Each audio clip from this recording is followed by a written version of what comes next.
What is family? Is it the Ozzie and Harriet ideals of yesteryear?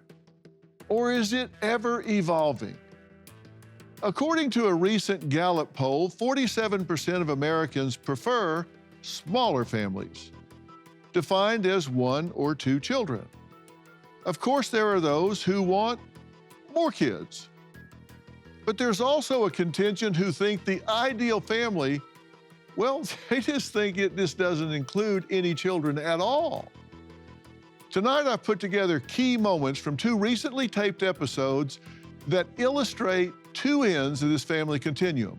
On one end, those who are making the choice to be unapologetically child-free. And on the other end, a man who has more than, get ready for this, 160 children, with several more on the way. Yeah, you heard it, 160 children. First up, the kid-free zone. We're dinks. We go on 10 vacations a year. We're dinks. We spend our disposable income on fun stuff, like boats. We're married with no kids. We can listen to music that we want to, instead of Coco Melon. We're married with no kids. We can sleep through the night. Something I cannot get over is the way that people try to convince women who are child-free by choice that they actually want kids. They'll say things like, oh, no, you say that now, but you'll see. Doctors will even say, no, ma'am, I can't tie your tubes. You're too young. You're going to change your mind. As if women don't know what they want for themselves. People have always been up in arms about whether or not the decision that I have made not to have children is a selfish one. But here's the thing. I do believe that I have made a selfish choice, and I love my selfish life, and I wouldn't change it for the world. Amy, a sociologist and author who has studied the child-free movement, says that when she finally told her husband, Lance, she didn't want children, he was relieved. We have been married for almost 30 years, and we assumed when we got married that we would have kids one day, that at some point I would probably feel something magic inside me. People talk about this maternal instinct. Never happened for me. People spend more time thinking about getting a cat than they do about having children, because it's just so baked into what we are expected to do. It takes a village to raise a child, and child-free people are important parts of that village. They serve as mentors to children, and it goes as evidence against the myth that child-free people all hate children. The idea of womanhood is so intertwined with motherhood that it's almost impossible to disentangle them. Like, are you a real woman if you're not a mother? From the moment we're born, it is our destiny to become parents. And girls learn this by being given baby dolls when they're little. They learn how to become nurturers. Men face the reality of not carrying on the family name and the pressure from their families to do that. Even if I did wake up one morning and regretted not having children, I would rather bear that regret for myself than to have children and wake up one morning and regret it. Because I don't think somebody who's living with regret for having children is going to be the best caretaker for those children. You say there's a difference between being child-free and childless. I do, yes. And what's the difference to y'all? In the case of childless people, I'm talking about non-parents due to infertility, or they may not have found a partner that they wish to parent with and don't want to be single parents. So it's an important distinction, because in one case, a person is living the life that they've chosen for themselves, and in another case, they're not. They wish to be a parent, but they're not. Yeah. And you agree with this, to be child-free? Yes, yeah. I don't think I started out thinking that I would be child-free, but I think it was something that over years of thought and decision-making that we together decided that we did not want to have children. You say it comes with a stigma. Yes, I think, there's a range. There's the, I never thought about that before. And then there's, oh my God, what's wrong with you? You're an alien, or you're a terrible person. We're socialized to believe that, especially for women, that's the natural thing for a woman. And we don't think about the progression of a woman's life course, not including motherhood. Yeah. Why do you think people would want them? I have a lot of snide reasons. I think that some people want them because they want to create their own friend. And they don't, again, it's just something that they've been told that they should do. Can I tell you what the research says about why people say they want them? Sure. So both parents and non-parents give as reasons relational intimacy, a desire for relational intimacy. So in the case of parents, they talk about an imagined relationship with a child. Non-parents talk about the importance of the relationship they have with their spouse or partner and friends and family, and not wanting to interrupt those relationships. And both non-parents and parents talk about the good of humanity and the future of the world and a concern about those things. In reality, our reasons are very, very similar. you look skeptical. No, I'm just surprised because I have no stigma about it whatsoever. I think some people should not have kids for sure. Yeah. But I think people have made you guys really defensive about it. Well, now I'm getting defensive. I was about to say I'm not defensive, and that sounds very defensive of me. Yeah, of course it does. Yeah. Struggling with sleepless nights and exhausting days? Well, Beam's Dream Powder can change that. Beam is proudly founded in America and run by people who value hard work, integrity, and delivering results. Beam's Dream Powder is a healthy nighttime blend packed with science-backed ingredients shown to improve sleep so you'll wake up ready for the day. Dream is made with a powerful blend of all natural ingredients: reishi, magnesium, L-theanine, apigenin, and melatonin. Plus, Beam is giving my listeners the ultimate Patriot discount of up to 40% off. Try their Dream Powder and get up to 40% off for a limited time. Go to shopbeam.com/Dr. Phil. That's shop BEAM.com/Dr. Phil and use code Dr. Phil for up to 40% off. Sleep better, wake up stronger, and show up ready for your family, work, and country. Well, I'm here with Amy and Lance, a couple who say they made the choice never to have children despite family and societal pressure. Now, Scarlett, a mother of 5, says the child-free mentality is anti-family and anti-human. Being a mother is the greatest thing that I will ever do. At the end of the day, no one says, boy, I wish I would have worked more, or boy, I wish I would have spent more time traveling alone instead of, having a family. Videos on TikTok or social media where you see women saying, I never want to have children. I think that they are victims of a nihilistic culture and messaging that is dangerous and wrong. When I initially heard of the DINK trend, I laughed it off, but I really don't like this overall anti-human message that reproducing is bad and that the world would be a better place if there were less humans. I mean, that's the language of a tyrant. And whenever you hear language like that, usually there's catastrophe to follow. You have pretty strong feelings about this. I do. It's a very interesting trend that I feel could be very dangerous. This sort of trend that's basically, I think, enticing and trying to reach young children. Like I have 4 young daughters, and to tell them that being a mother doesn't matter, it's not important. Instead, focus on yourself. Just only think of your hedonistic, immediate desires. And I think that there's just a devaluing of motherhood, of parenthood. It can be dangerous for our culture. You say that you think about your purpose in life, and what stands out about everything else is your children. Yes, it's everything. But you judge people who don't feel that way. I judge people that go on social media and make statements that are so nihilistic. You made some very bold statements. You said it's the most rewarding, challenging experience a woman can have, and you have yet to meet a woman who believes that they would rather have a dog than a baby. Yes, I've never met anyone who said that. And I could introduce you to a few million. And you say, I don't judge people, but then you give me like 5 pages of judging people because they don't agree with your position? Raising children, bringing them into society, as a family, we shoulder a great burden. Our children shoulder a great burden to humanity. It's more than just, there's an instinct in us to reproduce for a reason. When you look at the Wall Street Journal headlines, depopulation is an actual impending crisis. And I am concerned. Do you think people should have children to save the world?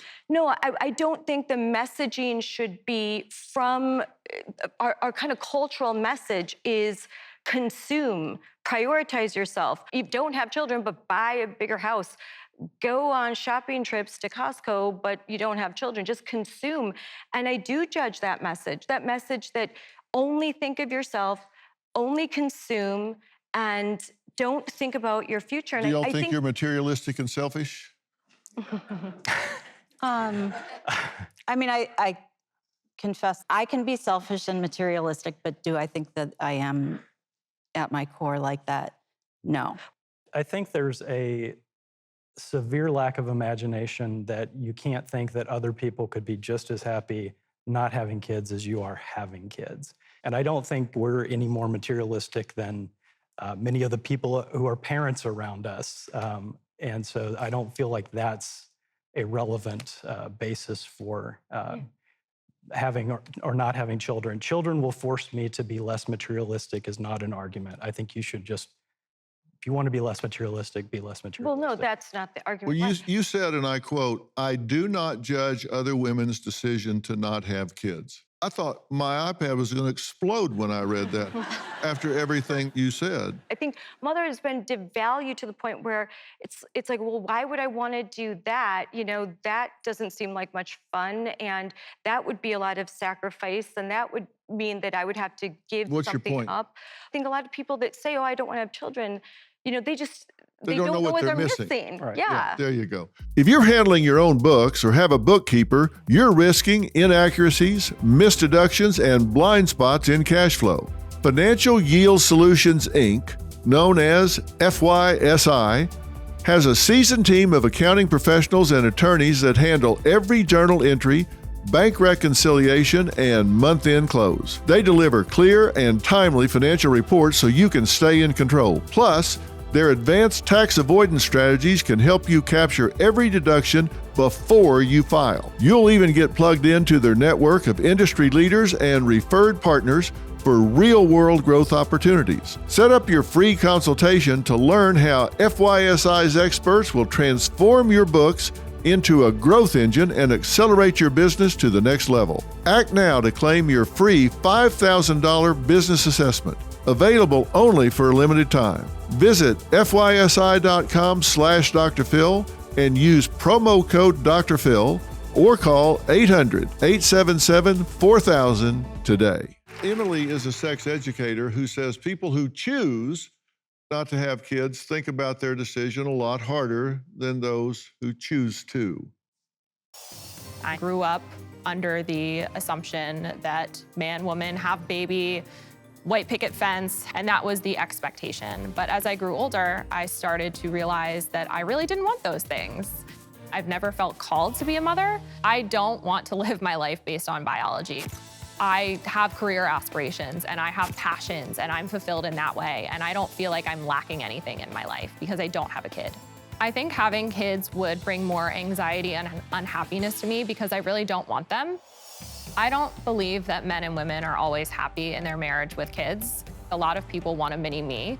People don't think critically about the cost of kids, not only financial, but time. A lot of people are trying to heal their inner child. Even if somebody paid me $1 million, I don't want to be pregnant. I think it's an icky feeling. I know people love it. It grosses me out, the thought of being pregnant and having something growing inside of me.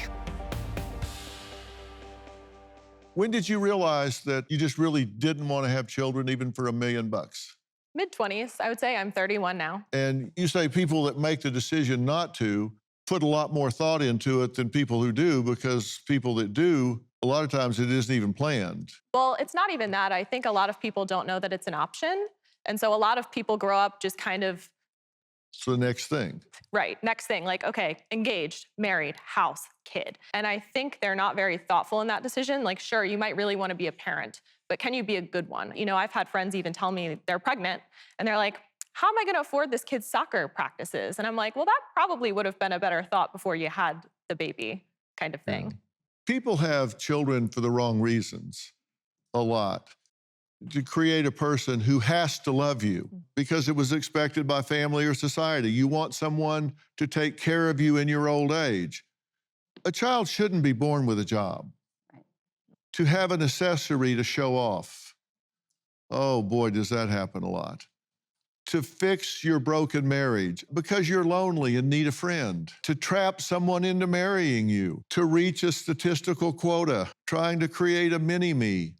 These are all bad reasons to have a child. The problem with these reasons is they're like puppies. They're cute, and then they grow up, and they have a lot of problems when they grow up. And they're not guaranteed to like you either. That's guaranteed for a period of time. 14 to 16, you're going to be an idiot. It's a stage that passes, though. You know, Robin and I have 2 boys, and they each have 2 children. What do you think about all of this? Look how precious they are. That's our oldest son with his wife, Erica. That's Jay and Erica and their 2 children, Avery and London. I think to make the decision to not have children is not selfish. I think it's a personal decision that everyone has the right to make. My decision to have children was made long before I met you. I'm so blessed that when we did meet, you also wanted to be a father. But I did make that decision when I was very young. I always said I believed I was put on this earth to be a mother. And I never wavered from that decision. And we talked about it. You joke and say, I asked you on our first date. I did not. But we came together and we had that conversation that we both wanted to be parents for a lot of reasons. I wanted to use my body to create human life. I didn't care if it was a daughter or a son, but I'm thankful that together we have our 2 sons. And I do believe that Jay and Jordan are the 2 most beautiful gifts we've given each other in our marriage. And now we have our 4 grandchildren.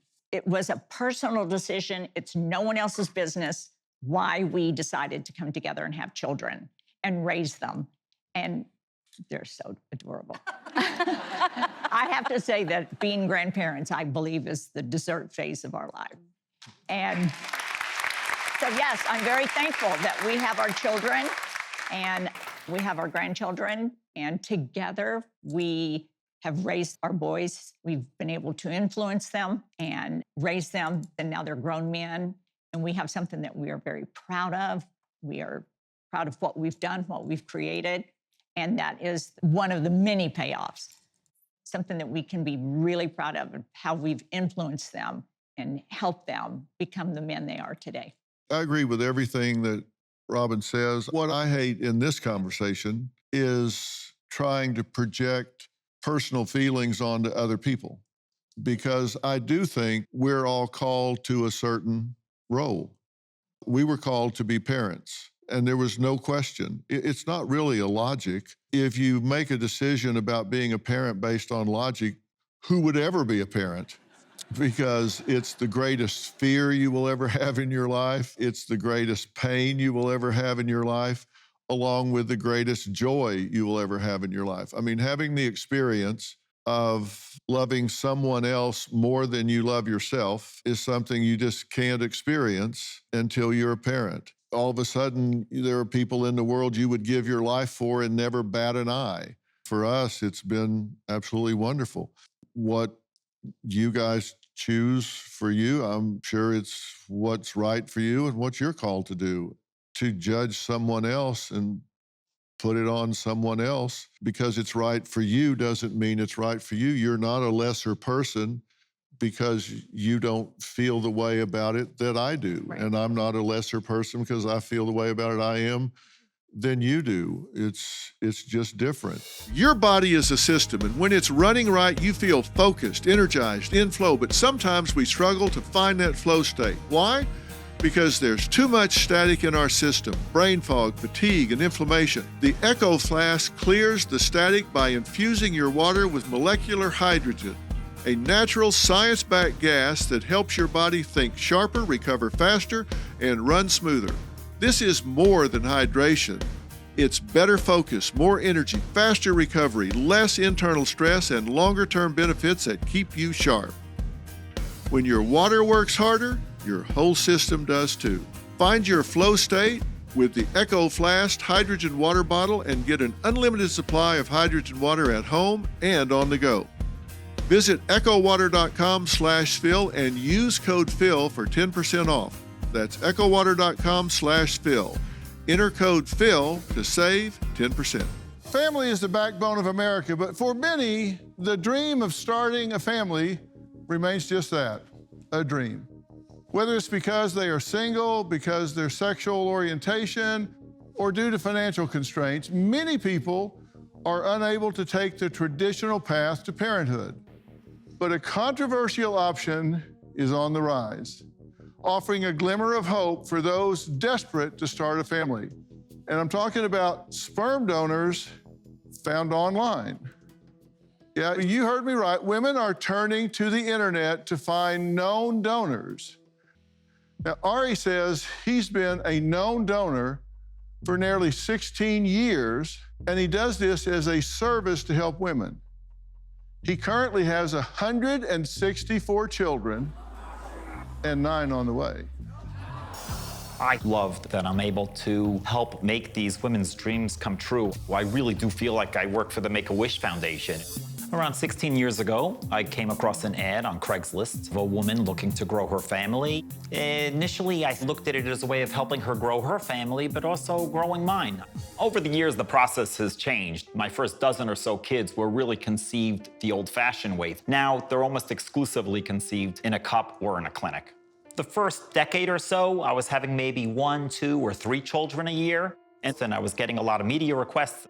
I was growing my family at a much more rapid pace. Half my children are really from the New York area, but now I have women pregnant in Africa, Europe, the Middle East, Canada, and all over the US. I'm currently married to 3 women plus a domestic partnership. Obviously, these were fraudulent marriages, but I wasn't defrauding the women. My connection with my 164 children really varies. I change diapers. Sometimes I'm attending christenings or birthday parties, but my level of involvement really depends on the mom. Some kids I see all the time and some I've never met. I've been criticized, yes. One of the moms was a schizophrenic. Other moms have other mental health issues. I have a lot of moms that are anti-vaxxers and obviously immigration issues, me trying to get US citizenship for all of them. I have 164 women. Any single one of them can file for child support. I've been criticized for being narcissistic because I want to spread my seed, and nothing could be farther from the truth. It's not about me having my 174th child. It's about me helping this woman have her first child. If I'm being 100% honest, that's what we're here for. I was a little reluctant to shake your hand.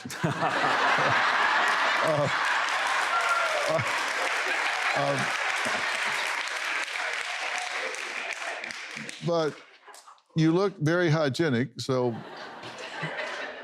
how did you get motivated to do this, and why? I'm really curious. 2 of my motivations are in the green room. I have a 9 and a 10-year-old backstage, and they're playing with each other, and I just spent a wonderful weekend with them, and they certainly motivate me. And we just celebrated Mother's Day, and I had so many women, who were able to celebrate that day, and knowing that I was able to play a small role in doing that also was a big motivation, knowing how much love and joy I'm spreading. Don't say spreading. Are you saying that you like to have some of these children in your life, but not the women? There's a lot of love between me and the moms as well. Obviously, we're not living together, but, they make all the parenting decisions, and we have no reason to fight because we both love the children. How often do you see them? When I'm seeing the kids, generally, I'm seeing the moms as well. Some kids I get together with all the time, and there's some I've never met. It's different strokes for different folks. Different families feel differently. Oh, okay. My bad. But you're paying child support. That wasn't the arrangement going into it, but of course it's unregulated, as you said. So there's really no contract I could sign prior to conception to protect myself. So some of the women went back on their word, but a very small minority. It's half your income. That's true, yes. And I Small struggle minority, financially, but you know, when I look at my bank account, it's true. It seems I'm very poor, but I have a lot of love and joy in my life, and well, there's different kinds of currency, and definitely, and you I get don't a lot of feel currency from these children. Exactly. How has that impacted you to pay child support for how many women? It's 5 women for 9 kids, but of course, you know, the money's not going to a parking ticket. It is going to my children, so it's a little more palatable. Obviously, I would have liked to have distributed it a little bit more equitably, but most parents spend money on their children. So how has it impacted your lifestyle to have to spend half of your income on child support? Like, I have 4 brothers, 2 sisters. They all own their homes. I'm the only one that's not owning a home. My lifestyle's a little transient. I don't need a hotel when I travel because I got families that welcome me into their home and treat me like family. But yeah, I definitely struggle financially. Are you couch surfing? Are you homeless?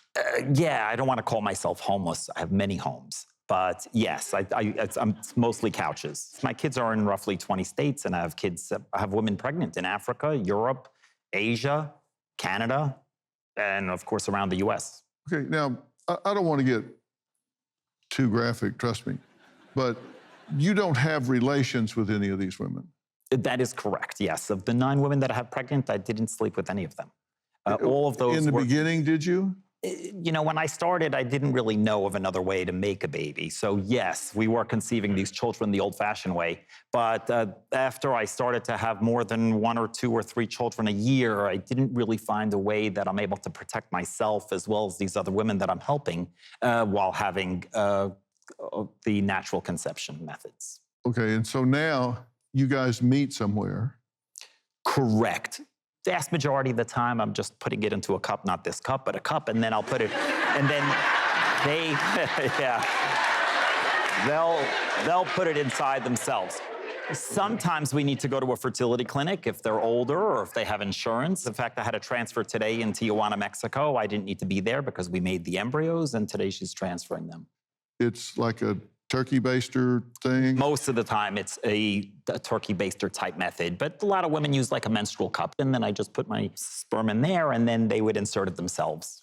Despite some post-election optimism, Wall Street is already bracing for a rough rest of 2025. When Warren Buffett starts dumping blue-chip stocks and stacking up cash, you've got to ask yourself, what does he see coming? I trust Preserve Gold to safeguard my accounts, and I urge you to do the same. They're the only precious metals company I recommend. When uncertainty is this high, smart people look for stability. That's why physical gold and silver might just be what your finances need. Text Dr. Phil to 50505 to get your free precious metals guide from Preserve Gold. With gold prices recently breaking records and analysts predicting this trend to continue through 2025, you cannot afford to wait.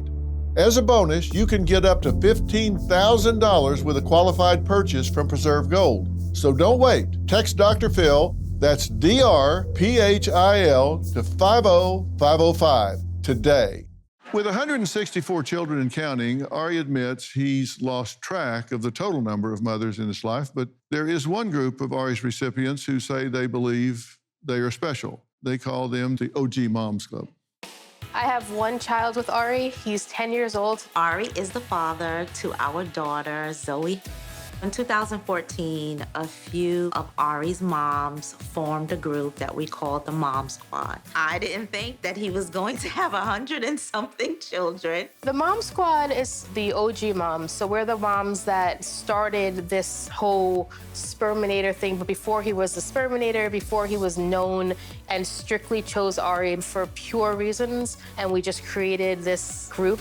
So in our Mom Squad, the children are aware that they are siblings. When they see each other, they're very excited, they keep in contact, they talk all the time, they video chat. The advantage of having a known donor like Ari, our son got more family, and he ended up getting hundreds of siblings. Trips together, we go to each other's homes. We built our own community, and it's become family.